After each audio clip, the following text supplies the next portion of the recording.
तुला काय आम्ही रिस्पॉन्सिबल धरलं का? आल्यावर काय बोललो तुला? तू मराठी मुलगा आहेस म्हणून तुला व्यवस्थित बोलतो. आणि जर तुझा असा गमत असेल इकडे काहीच होत नाही.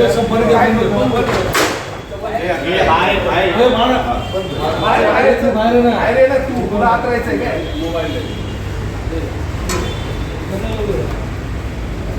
बंद कर ना. मग कशाला उघडून ठेवलंय? सांग की आलेले बंद कर.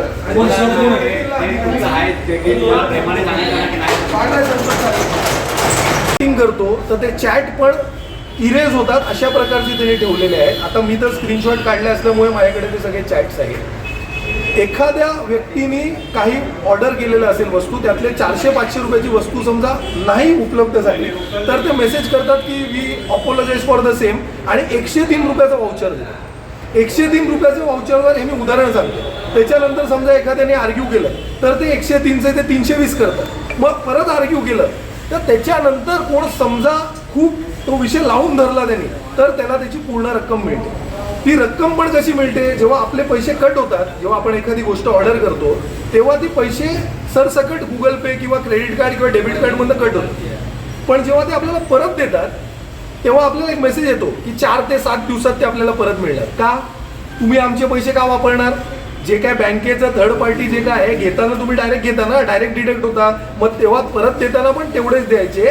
त्याचं कारण असं आहे की इकडे सर्वसामान्य माणूस जो मुंबईकर किंवा महाराष्ट्राचा जो काही नागरिक मागवतो तिकडे ऑर्डर, तुम्हाला कसं माहिती की त्याच्याकडे खूप पैसे आहेत? असंही असू शकतं त्यांनी 1000 रुपयाचं ऑर्डर केलेलं आहे, त्याच्या डेबिट कार्डमध्ये तेवढेच पैसे होते. तुम्ही सांगणार ते 7 दिवसांनी परत मिळणार, मग त्यांनी उपाशी राहायचं का? त्याला समजा त्या दिवशी शनिवार असेल किंवा त्याच्या घरी काही सण असेल त्यांनी त्यासाठी मागवलं असेल तर तुम्ही ते देणार नाही. दुसरी गोष्ट, तुमचे जे कोण डिलिव्हरी बॉयज आहेत त्या डिलिव्हरी बॉयजचा डेटा कोणाकडे आहे? कोण आहेत ते डिलिव्हरी बॉयज? आपल्या घराच्या उंबरठ्यापर्यंत ते येतात. आपल्या आई बहिणी सगळे घरी असतात. या मुलांचा तुमच्याकडे डेटा आहे का? सुरक्षतेच्या दृष्टिकोनातनं स्विगीने काय केलं आहे का? की फक्त कमिशनखोरी खाणार? त्यांचा डेटा कोणाकडे आहे? पोलिसांकडे तरी आहे का त्यांचा डेटा? त्यांचा डेटा कोणाकडे नाहीये. त्यावरती त्यांची जी काय ग्राहक सेवा यंत्रणा आहे त्याच्यामध्ये मराठी उपलब्ध नाहीये. मराठी उपलब्ध नाहीये हा विषय तर महत्वाचा आहेच, पण त्याच्या व्यतिरिक्त मुंबईमध्ये जर आपण म्हणतो की कॉस्मोपॉलिटन सिटी आहे तर याच्यामध्ये फक्त इंग्रजीमध्ये तुम्ही चॅटबोट ठेवले. जो व्यक्ती जेवण ऑर्डर करतो तुम्ही काय अट ठेवली आहे का की त्याला इंग्रजी आलीच पाहिजे म्हणून? देताना तुम्ही सगळ्यांना देता ना जेवण, का फक्त असं विचारता की ज्याला इंग्रजी येतं त्यालाच देणार? हा सगळा जो काही भोंगळ कारभार आहे. त्यानंतर त्यांच्याशी संवाद साधण्यासाठी एकही प्रतिनिधी उपलब्ध होत नाही, कारण त्यांच्याकडे कॉलिंगचं ऑप्शन नाही आहे तिथे. म्हणजे आपण त्यांच्या मेहरबानीवर जगायचं. ते कॉल करतील तर आपण आपलं व्यथा मांडायचं, नाही तर गप्प बसायचं. असे किती करोडो रुपयांचे उलाढाल झोल या नागरिकांच्या पैशाचे होत आहे या स्विगीच्या मार्फत. आज आपण स्वतः पाहिलं, आपण या स्विगीच्या कार्यालयात आलो. ते रेजिस्टर्ड कार्यालय म्हणून लिहिलेलं आहे, शाखा आहे त्यांची, ब्रांच मुंबईमध्ये. हे एकच ऑफिस आहे त्यांचं. आणि या ऑफिसमध्ये परिस्थिती काय तर कोण नाही म्हणे मी IT चं बघतो, मग बंद करून टाका ऑफिस.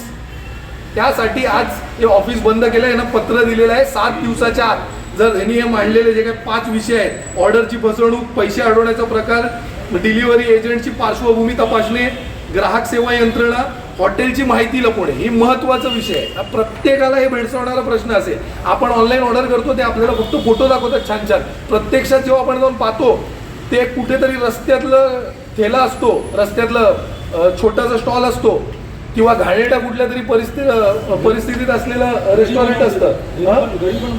घरी पण बनवून देतात. तुम्ही ह्याचं रजिस्ट्रेशन स्विगी कोण पाहणार? स्विगीवर भरोसा ठेवून लोक ऑर्डर करतात.